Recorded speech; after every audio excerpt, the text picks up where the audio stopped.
Hello everyone, welcome to Advait education ANJ exams. तो CSEB JE की results आ चुकी हैं इलेक्ट्रिकल इंजीनियरिंग स्ट्रीम के स्टूडेंट्स के लिए। तो आप देख ही सकते हैं कि जॉइंट एफर्ट का क्या कमाल होता है। हमारे उमेश ढांडे सर जो डायरेक्टर सर हैं, वो अद्वैत एजुकेशन ANJ एग्जाम्स की पूरी टीम लगातार लगी हुई थी इस चीज़ में कि जो बच्चे इतने समय से इंतज़ार कर रहे हैं CSEB जेई इलेक्ट्रिकल के रिजल्ट का, एटलीस्ट उनके लिए ये चीज़ हो कि एकदम सही समय पर रिजल्ट आए। तो लेट तो काफ़ी हो चुका था, बट स्टिल और ना डिले हो उसका ध्यान में रखते हुए पूरी तरह से सब एफर्ट्स लगाए जा रहे थे। और आप सबकी जॉइंट एफर्ट्स का नतीजा है कि आज भी सही एटलीस्ट रिजल्ट आ तो गया टाइम पर। अब इसके आगे अब यहां से लाइफ में दो चीजें जो है आपके वो शुरू होंगी, ठीक है। एक तो सबसे पहले उन बच्चों के बारे में बात कर लेते हैं जो CSEB जेई का ये एग्जामिनेशन क्लियर कर लिए, ठीक है। तो सबसे पहले जो भी स्टूडेंट्स ये CSEB जेई डबल ई का ये एग्जामिनेशन जो बच्चे क्लियर कर लिए है ना, यहां से अब दो टाइप के फॉर्म में डिवीजन हो जाएगा। एक जो क्लियर कर लिए और दूसरे जो नहीं क्लियर कर पाए,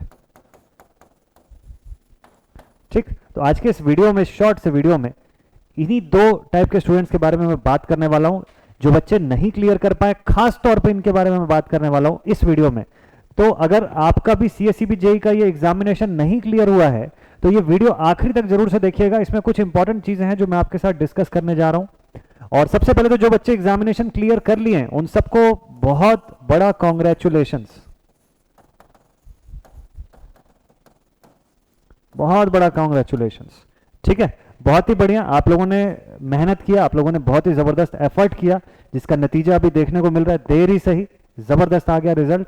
तो CSEB ने जो लिस्ट जारी की, इस लिस्ट के हिसाब से 209 जो थे वो मेन लिस्ट दिखाया, 209 जो थे वो मेन लिस्ट यहाँ पर दिखाया इन्होंने, ठीक है, कि 209 कैंडिडेट्स का सिलेक्शन इन्होंने मेन लिस्ट पर जारी, ठीक है। तो अब ये तो मेन लिस्ट की बात हो गई, 209 कैंडिडेट्स का नाम तो यहाँ मेन लिस्ट में दे लिया है, ठीक है। ये मेन लिस्ट की बात है। इसके अलावा आप देखेंगे तो इस बार CSEB ने लिखा है कि 1.25 टाइम्स कैंडिडेट्स को बुलाया जा रहा है फॉर DV। नॉर्मली आप पुराने सालों का अगर आप देखेंगे ना तो ये जो नंबर्स थे ये थोड़े अलग हुआ करते थे। प्रीवियस ईयर्स का या अदर ब्रांचेस का अगर आप देखेंगे तो ये ऑलमोस्ट 1.5 से लेके 2 टाइम्स के आसपास तक वेरी किया करता था। इस बार कम लोगों को इन्होंने रिक्रूट मतलब वो किया, शॉर्टलिस्ट किया है। 1.25 टाइम्स कैंडिडेट्स को रखा हुआ है इन्होंने, ठीक है। इसमें अलग अलग कैटेगरी के भी कैंडिडेट सब कुछ मिला के तो टोटल वैकेंसीज जो आई हुई थी, कितनी आई हुई थी यहाँ पर, टोटल नंबर ऑफ वैकेंसीज जो आई थी इलेक्ट्रिकल के लिए वो 173 सीटें आई हुई थी, 173 वैकेंसीज,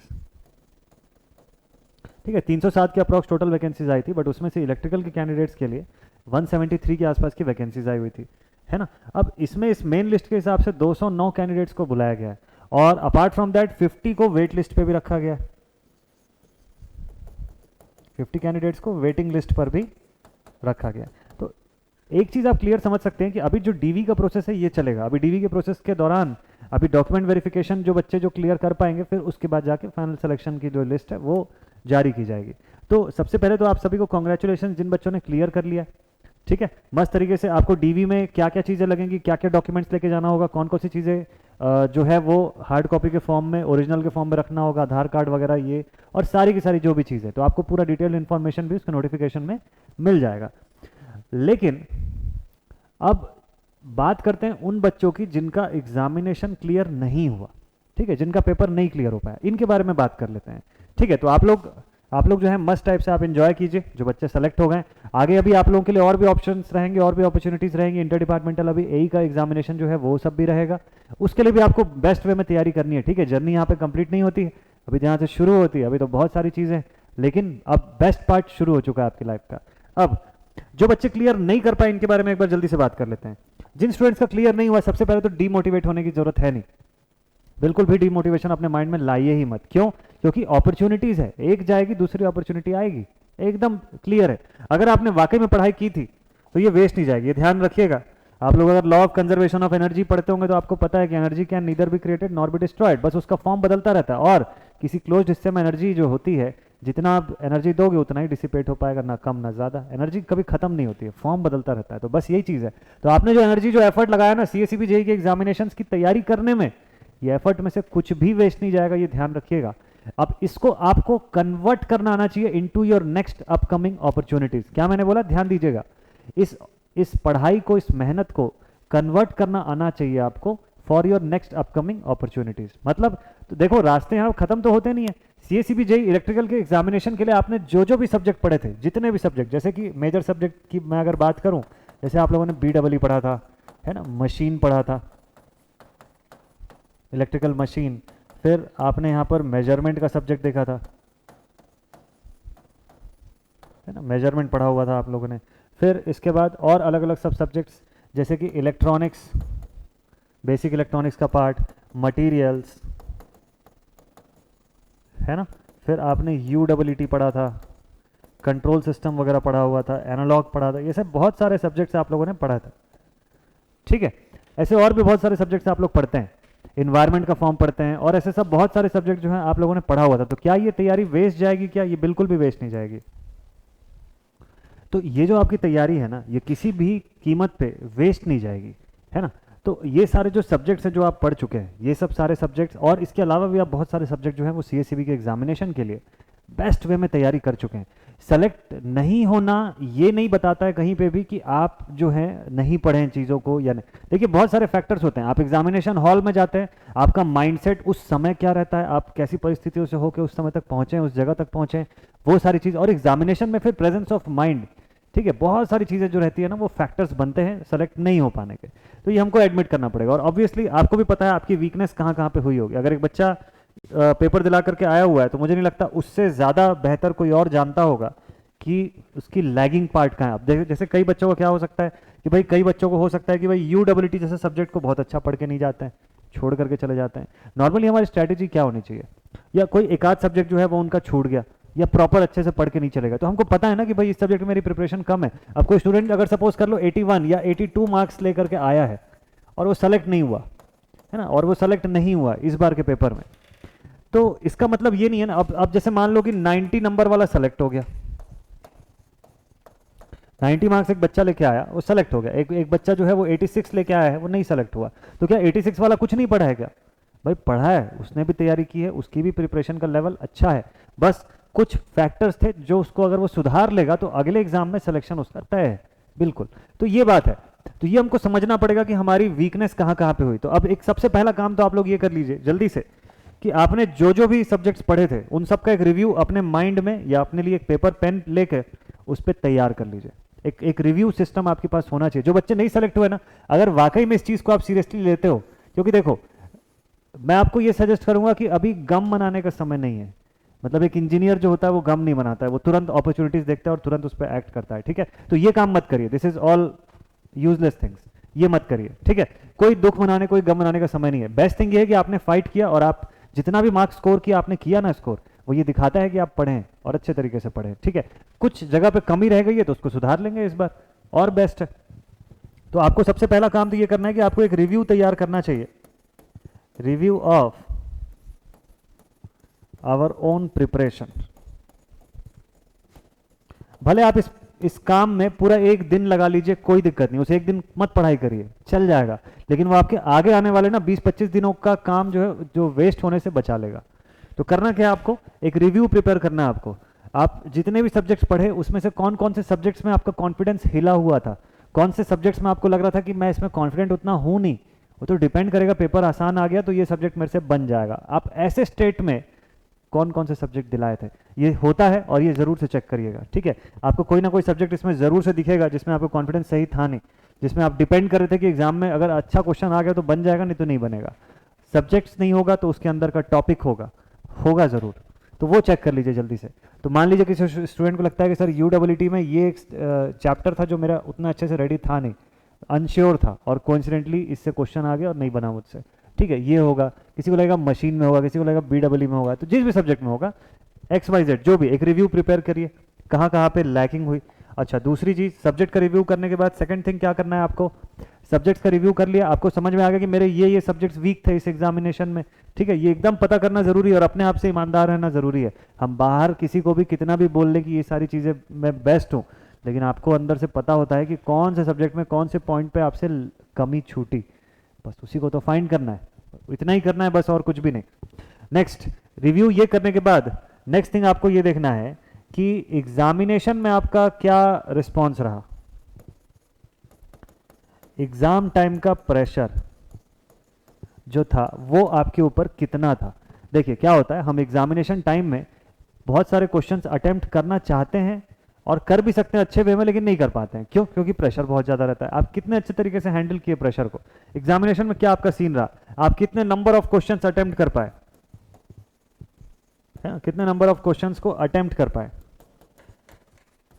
ये सब चीज़ें ना बहुत मैटर करती है। आउट ऑफ गिवन क्वेश्चन ये चीज़ें बहुत मैटर करती है। आपको अगर सेल्फ एनालिसिस से आपको पता है कि भाई मैं 100 क्वेश्चन में से 75, 80 या 90 क्वेश्चन ही सिर्फ अटेम्प्ट करके आया हूँ, तो ऑब्वियसली जो कट ऑफ जा रहा है उसके आधार पे, या जो आपके जितने जो श्योर वाले आंसर्स हैं उसके आधार पे मार्क्स घटते घटते 70s में लेके चले जाएंगे आपको। तो ये बहुत बेस्ट वे में पता रहना चाहिए आपको कि कितने क्वेश्चंस आप अटेम्प्ट कर पा रहे हैं उस पूरे प्रेशर में। कई बार होता है कि वो सेम क्वेश्चन एग्जाम हॉल से बाहर निकलने के बाद हमको याद आता है कि अच्छा इसको तो बना सकते थे और ये शॉर्ट टाइम में ऐसे बन सकता था, और हम नहीं बना के होते हैं उसको, ठीक है। तो एग्जाम टाइम के प्रेशर का एनालिसिस आपको अभी से होना चाहिए, आपको पता रहना चाहिए आपको कितना समय लग रहा था क्वेश्चंस को बनाने में, ये एनालिसिस जरूर से करके रखिएगा। और बस तीसरा और आखिरी चीज एक और कर लीजिए कि आपने कितनी टेस्ट सीरीज प्रैक्टिस की थी, कितनी टेस्ट सीरीज प्रैक्टिस किया था आपने,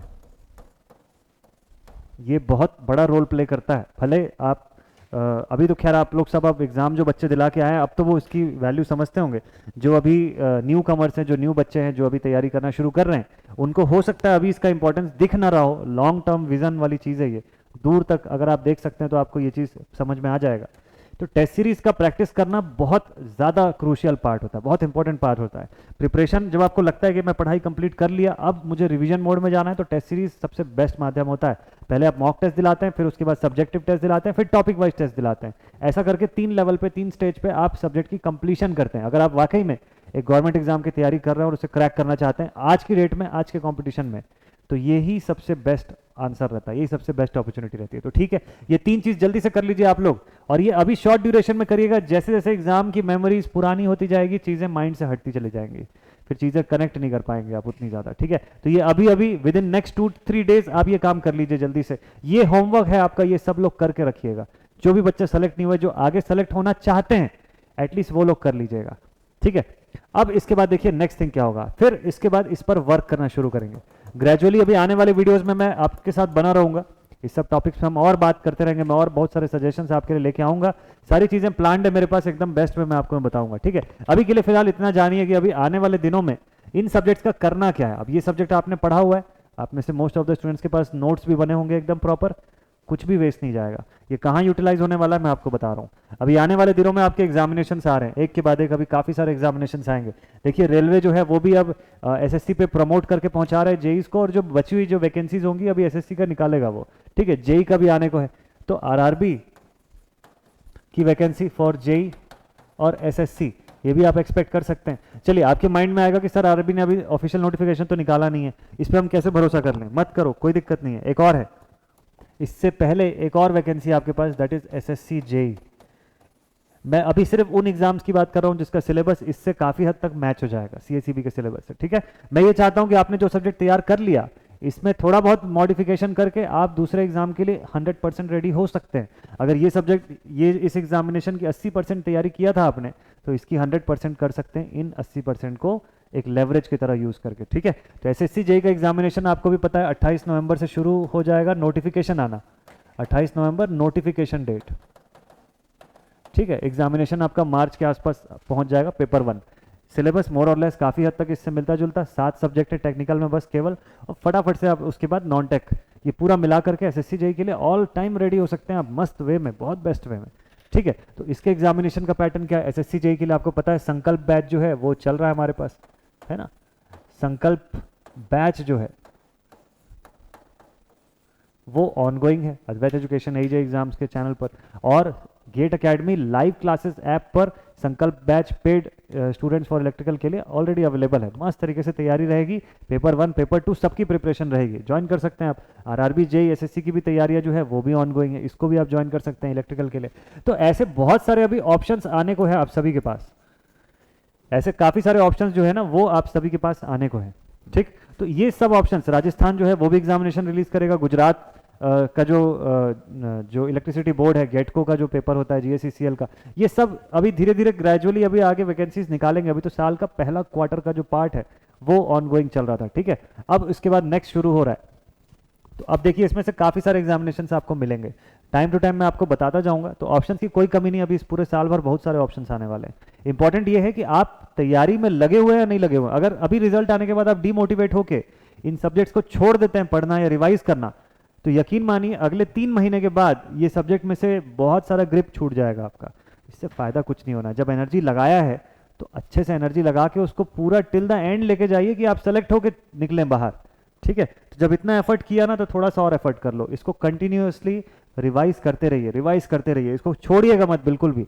ये विद इन हर 20 डेज में, हर 20 दिन में आपका एक सब्जेक्ट रिवाइज हो जाना चाहिए, 1 या 3 सब्जेक्ट आपका रिवीजन चलना चाहिए। पैरेलली आप रोज के 3 सब्जेक्ट को रिवीजन मोड पे लेके चलिए और बाकी नया सब्जेक्ट तैयार करिए इन एग्जामिनेशंस के लिए। हर 20 दिन में आपके 3-3 सब्जेक्ट पैरेलली रिवाइज होके कंप्लीट हो जाना चाहिए। बीडब्ल्यूई पढ़ना शुरू किया आज, 20 दिन के बाद आपका बीडब्ल्यूई का सिलेबस कंप्लीट हो जाना चाहिए, क्योंकि आप पहले ही पढ़ चुके हैं ऑब्वियसली, तो इतना समय भी नहीं लगेगा। ये मैं हायर साइड पे बोल रहा हूँ, आपको और इससे पहले ही कंप्लीट कर लें तो और बेटर है। 10 दिन 15 दिन का समय लीजिए, कंप्लीट करिए। दिन में ऐसे 3 सब्जेक्ट्स को उठा के रखिए इसमें से, जो आप रिवाइज करते रहेंगे। इसमें से मतलब ये जो पूरा सीएसईबी के सिलेबस में आपने पढ़ा होगा, मैंने तो कुछ ही लिखा हुआ है, और भी सब्जेक्ट्स आप पढ़िए, ठीक है। तो ये रिवीजन आप जारी रखिए जब तक कि अगला एग्जाम, उसके बाद का एग्जाम, ऐसे लाइन से सारे एग्जाम्स ना आ जाए। और जो भी एग्जाम आ रहा है, जैसे एसएससी का एग्जामिनेशन तो फिक्स है ना, आपको पता है कि ये आ ही रहा है और किस तारीख को आ रहा है वो भी पता है। तो इस एग्जाम के लिए अगर आप प्रिपेयर कर रहे हैं तो जी जान लगा दीजिए, आपके टारगेट में, आपके फोकस में पूरा ये होना चाहिए। इसका एग्जामिनेशन का पैटर्न मैंने यहाँ पर इस चैनल पर भी बताया हुआ है, आगे भी आने वाले सेशंस में आपको बताता रहूँगा।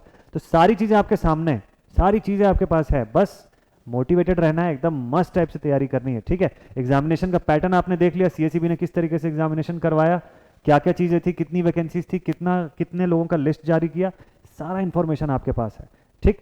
कट ऑफ से लेके हर चीज़ का इन्फॉर्मेशन भी आपको टाइम टू टाइम पूरा मिलता रहेगा। आप बस तैयारी करिए और जो जितना भी आपने प्रिपेयर कर रखा है इसको छोड़िएगा मत, इसको साथ लेके चलना है। अभी जो बच्चे इस पॉइंट पे ड्रॉप कर देंगे इन चीज़ों को, वो आगे एक बहुत अच्छी अपॉर्चुनिटी खो देंगे, तो ये हमको नहीं करना है, ठीक है। ये इंपॉर्टेंट थिंग है और इसी के लिए ये वीडियो जो है मैंने बनाया हुआ है, इसी के लिए कि आप सभी स्टूडेंट्स जो नहीं भी सेलेक्ट हुए या जो अगले साल या नेक्स्ट टाइम इसके लिए अपियर होना चाह रहे हैं, वो एकदम पूरे मोटिवेशन के साथ बने रहिएगा। टाइम कभी भी ज़्यादा नहीं पड़ता है, ये ध्यान रखिएगा, टाइम हमेशा कम ही पड़ता है। तो आपको टाइम ज़्यादा पड़े ऐसा करने के लिए प्रिपरेशन जल्दी जल्दी कंप्लीट करके रखनी पड़ेगी अपनी, ठीक है। तो बेस्ट वे में आप प्रिपरेशन करते रहिए, टारगेट ये रखिए कि हर 20 दिन में आपके 3 सब्जेक्ट्स रिवाइज हो रहे हैं, ये एक चेकलिस्ट बना के चलते जाइएगा, बहुत बेस्ट होगा आगे चल के, बिलीव मी ये चीज़ होगा, ठीक है। सो मस्ट टाइप से प्रिपेयर कीजिए। मिलते हैं आप सभी से ऐसे ही किसी अगले शॉर्ट वीडियो में और डिस्कस करते रहेंगे, हम साथ में बने रहेंगे इस अद्वैत एजुकेशन एज एग्जाम्स के ऑफिशियल यूट्यूब चैनल पर। तो यहाँ से सारी इन्फॉर्मेशन आप सब स्टूडेंट्स तक पहुँचती रहेगी, बस मोटिवेटेड रहिए, जोरदार तरीके से एफर्ट लगाते रहिए, रिजल्ट ज़रूर से मिलेगी आपको, ठीक है। और जो बच्चे सेलेक्ट हो गए उन सबको once again very very congratulations on your success. ऐसे ही लाइफ में आप सब आगे बढ़ते रहिए और मिलते हैं आप सभी से अब अगले वीडियो में। Till then thank you very much.